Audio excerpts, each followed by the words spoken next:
चाहे जितना दुख पड़े प्यारे, किसी से मत कहो, किसी से मत, चुपचाप मौन होके सह जाओ। तुम्हारा स्वामी विधान करके तुम्हें दुख भेजा है तो बहुत बड़ा उसमें कोई सुख है। वो मंगल भवन है, तुम्हारा मंगल होने नहीं दे सकता। दिखाई दे सकता है कि अब अमंगल हो गया हमारा, अमुक अमुक अमुक, कुछ नहीं। धैर्य पूर्वक अपने मार्ग में सीधे चलते रहो। उसका विधान आया है, वो दुखद हो या सुखद, सुखद है तो हर्षित मत हो, दुखद है तो शोकित मत हो, आगे बढ़ो। देखो ये अध्यात्म है, ये कमर कस लो कि इस जन्म में मुझे इस भव समुद्र से पार होना ही है। ये जो कमजोर दिल के होते हैं ना, अनुकूलता जहां मिली तो बोले जब से हमने भक्ति शुरू की सब काम चकाचक बन रहे। ये भक्ति का फल नहीं है, भूल मत करना।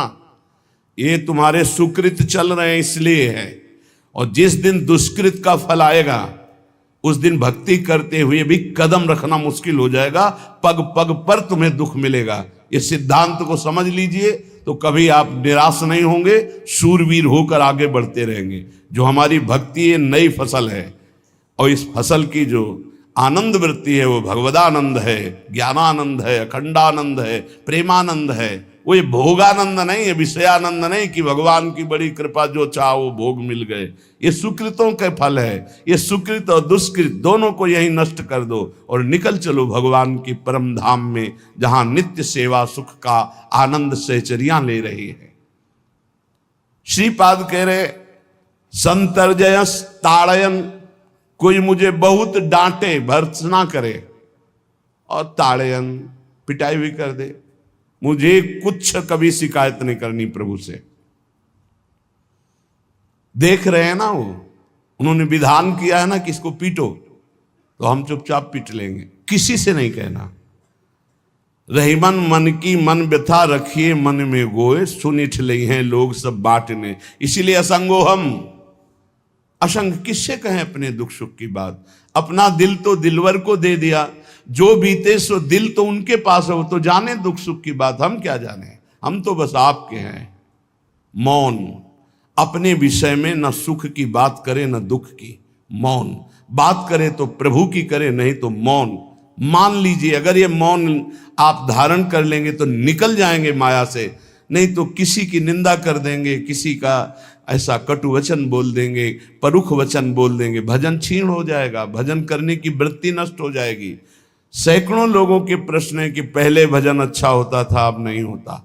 उसमें दो बातें होती है, एक तो भजन की ऐसी भूख बढ़ गई है कि अब उतने भजन से नहीं और भजन होना चाहिए। ये उत्तम महापुरुषों की कृपा पात्र भक्तों की वृत्ति होती है। और एक होता है कि आपसे वैष्णव अपराध बन गया, कुसंग हो गया, इस कारण से ऐसा। अगर आपके हृदय में कोई दोष वृत्ति नहीं हो, फिर भजन में ऐसा लगता है कि मेरे से बहुत कम भजन होता है, वैसा भजन नहीं होता जैसा होना। ऐसा बड़े बड़े महापुरुषों को भी अनुभव होता है। ये कोई निंदनीय बात नहीं है, वंदनीय बात है। पर वास्तविक यदि भजन नहीं हो रहा है, वास्तविक यदि आपका रुक गया है आनंद, तो आप ढूंढ लीजिए आपका भोजन गलत है, आपका संग गलत है, आपने कोई वैष्णव निंदा की है, बस यही कारण है। यही खोज लेना, यही सुधार कर लेना, किसी से क्षमा याचना की जरूरत नहीं। अंदर देखो और आचार्य गुरु से प्रार्थना करो, सब ठीक हो जाएगा। बड़े कृपालु हैं, जिन्होंने अपराधी मुझ जैसे को घसीटा तो अब अपराध बन जाएगा तो थोड़ी छोड़ देंगे वो। विश्वास कीजिए, उन्हीं से प्रार्थना कीजिए, नाथ यदि आपको अपराध मोचन कराना है तो भेज दीजिए मुझे उसके पास, या उसको बुला दीजिए, मैं पैर पकड़ लूं, हाथ जोड़ लूं यदि अपराध बन गया है, और यदि आप चाहें तो आप क्षमा कर दें, आगे से सावधान रहेंगे। बड़े कृपालु हैं प्रभु, क्षमा कर देते। भजन की वृत्ति को रुकना ये सहन मत कीजिए। समय नहीं है कि आज नहीं तो कल भजन चल पड़ेगा, नहीं, तुरंत वाचिक में आ जाइए, तुरंत वाणियों का गायन कीजिए, नाम कीर्तन कीजिए, ढूंढिए अपराध क्या बना जो आंतरिक हमारा भजन रुक गया, और प्रभु से प्रार्थना करके उसको चलवाइए। वो बड़े कृपालु है, क्षमा कर देंगे। अगर आपने प्रगट में किसी का अपराध किया और वो उपस्थित हो तो जाओ, उनके चरण पकड़ो, उनसे प्रार्थना करो। भजन का रुकना सहन मत करो। बहुत कठिन है भजन करके भगवत प्राप्ति करना। वो हमारे अंदर सरलता पूर्वक भजन चल रहा है, उसको बचाओ। किसी की निंदा मत करना, किसी की अवहेलना मत करना, तुम्हारी कोई निंदा करे, तुम्हारी अवहेलना करे, सह जाना, कह रहे हैं, इसमें कह रहे हैं संतर्जय ताड़यन बंधनन। यदि वो कहीं मुझे बांध दें, मैं बंधना भी स्वीकार कर लूंगा। ऐसा भक्तों को कोई बांधता है क्या? हाँ, बांध देते हैं। तितिक्ष ब्राह्मण की कथा में पढ़िए, उसको बांध दिया। एक सखी बहुत भजनानंदी थी, उसके परिवार के लोग रोज उसे पीटते थे और उसे बांध देते थे। सखूबाई नाम उसका सखी का था। एक सखी बहुत नागरीदास जी के संग में रहकर भजन की वृत्ति उच्च कोटि की सीखी थी, भागमती बाई। उनके पति ही उनके ऊपर सैया लगाकर नवीन रानी के साथ बैठते हुए ऐसा पिटाई करते, इतना कष्ट देते, पर वो उच्च कोटि की ऐसी महान वक्ता, परम सिद्ध बरसाने के जो वास करने वाले अपने नागरीदास जी थे, हरिवंश महाप्रभु के शरणागत, उनके सत्संग से ऐसी उच्च कोटि की दशा प्राप्त हुई, उसे कोई फर्क नहीं पड़ा। उसके कष्ट देने के लिए उसके ऊपर सैया लगाते, राजा थे, और नवीन रानी के साथ उसके ऊपर बैठते, उपद्रव करते, मारते, पीटते, लेकिन वो सम रहती। संतर्जयस ताड़यन बंधनन, शांत, वो देख रहा है, बस तुमको यही सोचना, वो देख रहा है, मेरा स्वामी देख रहा है, वो देखते हुए मौन है ना, वो चाह रहा है ना, तो तेरा किया मीठा लगे, बस बात समझ लो। इतना तो बहुत बड़ी वस्तु प्राप्त होगी, बहुत बड़ी। एक मिट्टी जब कुम्हार को अर्पित हो जाती है तो पीट पीट कर एक छोटा राई भर भी दाना नहीं रहने देता, क्योंकि राई भर भी अगर दाना रहा वहीं से मटकी फूट जाएगी, राई भर भी अहंकार रहा वहीं से भक्ति रस निकल जाएगा।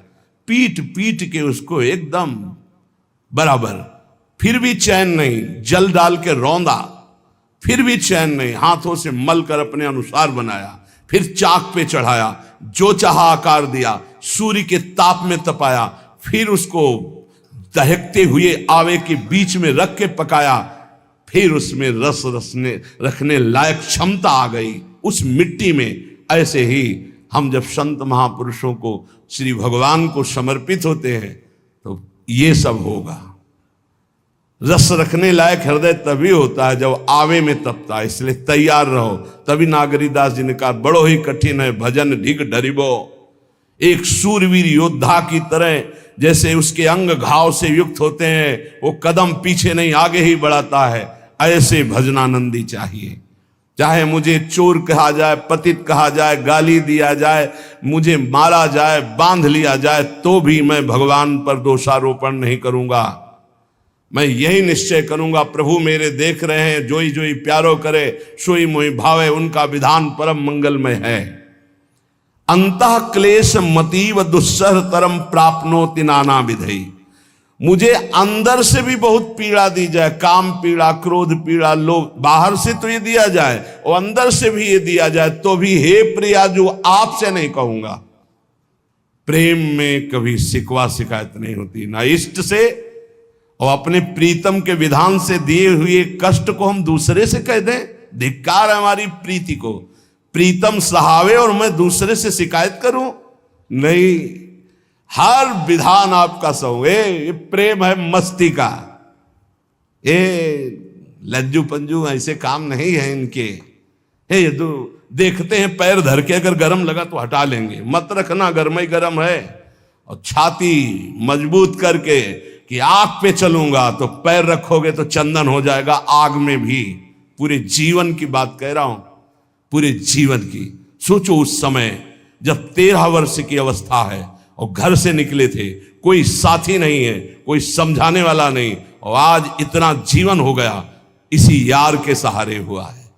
इसी यार, ना 1 रुपया कभी था, न रहा है और न रहेगा। प्रेमानंद का 1 रुपया नहीं है, प्रेमानंद की 1 वस्तु नहीं, ना रहा ना रहेगा। हाँ, प्रेमानंद की सब वस्तुएं हैं, ना होते हुए भी पूरा विश्व मेरा। क्यों? प्रेमानंद भगवान का है, भगवदानंद को प्रेमानंद कहते। वही संपत्ति जीवन भर एक ही साथी रहा है, और हे नाथ ऐसी कृपा करना अब दूसरा साथी बने ना। अब आओ तो मृत्यु रूप में ही आओ, और किसी रूप में मत आना। साथी हो तो आपका साथ हो, सर्वहरण करने वालों में मैं मृत्यु हूं, बस उस रूप का इंतजार है, आओ उस रूप में और समेट लो अपनी लीला। बस कभी किसी से शिकायत, कभी किसी ने कैसे हो, आनंद है। नहीं सुना है किडनी खराब है तो सुना ही होगा, कोई दुख नहीं, कोई दुख नहीं। वर्तमान दुख वर्तमान के आनंद से बहुत छोटा है, क्या दुख है, स्वामी के द्वारा दिया हो। ये आप हमारी प्रार्थना मान लीजिए, इस मार्ग में चलने पर जो दुख मिले कभी किसी से कहना नहीं तो प्रीति में कलंक लग जाएगा, वो तुम्हें प्रभु से हटा देगा। नहीं, रहीमन मन की मन व्यथा रखिए मन में गोए, सुनिठ लई है लोग सब बाट न लिए। ये भगवत मार्ग शूरवीरों का मार्ग, कभी अपनी अंतर व्यथा को किसी से मत कहो। जीवन में अगर कोई हमें कष्ट दे रहा है तो हमारा कर्म है, ना कि कोई व्यक्ति। ये बिल्कुल सिद्धांतक चर्चा समझ लो। वही व्यक्ति जो मुझे द्वेष करता, वही व्यक्ति जो मुझे कष्ट और दंड देता, वही व्यक्ति प्रणाम करके छाती से लगाकर आंसुओं की धारा से अभिषिक्त किया, तो वो व्यक्ति था या कर्म? जब कर्म भोग हो गया तो वही हृदय से लगा के अश्रुधारा से क्षमा कीजिए, बहुत ऐसा नहीं, आप तो बड़ी कृपा की। व्यक्ति कभी कष्ट नहीं देता, मेरा कर्म उसके ऊपर सवार होकर मुझे दंड देता, इसलिए मैं किससे कहूं? अपनी जबान से दांत कट जाए तो किससे कहूं? ये जो दांत, इससे जबान हमारी पीड़ा को किससे कहूं? अपने हाथ से चोट लग जाए किसको कहूं? ऐसे सब आत्मस्वरूप हैं, हमारा कर्म ही उनके ऊपर सवार होकर हमें दंड दे रहा है। इसलिए भाई, श्रीपाद का सिद्धांत जो कह रहे कि अगर भगवत प्रेम प्राप्त करना है तो मुंह बंद। 22 बाजार में कोड़े मारे गए, एक बार भी श्री कृष्ण से नहीं कहा। पूज्य भाई जी महाराज के जीवन कष्टमय है, कभी श्री कृष्ण से नहीं। बाबा नहीं सह पाए, बाबा ने श्री कृष्ण से कहा, श्री कृष्ण चंद्रजू से, ये क्या है, इतना कष्ट क्यों दे रहे हो उनके शरीर को? तो मुस्कुरा दिए, बोले मैं नहीं दे रहा हूं, ये तुम्हारे कर्म का फल भाई जी भोग रहे हैं। ऐसा? बोले हाँ। सीधे अस्पताल गए, भाई जी से कहा, ये आप हमारा प्रारब्ध क्यों भोग रहे हैं? तो कहा, आज ये कौन सा खेल रच रहे हो बाबा, क्या बात कर रहे हो? जीव का अपना कर्म भोगना होता है, किसी और का निजकृत कर्म भोग? तो उनका, आप हमको बहका नहीं सकते, हमें परम तत्व से पता चला है कि आप हमारे कर्म।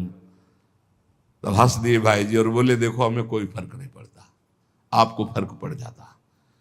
आप चढ़ो, जिस साधना की चढ़ाई पर चढ़ रहे हो चढ़ो, मंगलमय श्री कृष्ण तुम्हारी यात्रा को पूर्ण करें। हम तो अस्पताल में पड़े पड़े प्रिया प्रीतम के साथ खेल रहे हैं, कोई फर्क नहीं पड़ रहा।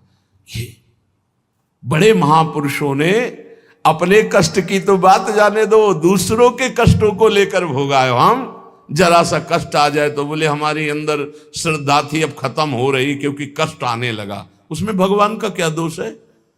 वो तो बड़े कृपालु हैं कि ऐसे पापात्मा होने पर भी मुझे महात्माओं का संग दिया, धाम का वास दे रहे, नाम जपवा रहे। अब हमारे पूर्व प्रारब्ध हमें कष्ट दे रहे हैं, इस समय भी वो हमें दुलार कर रहे हैं। जीव समझता नहीं, केवल दोषारोपण भगवान और भगवत मार्ग पर कर देता है।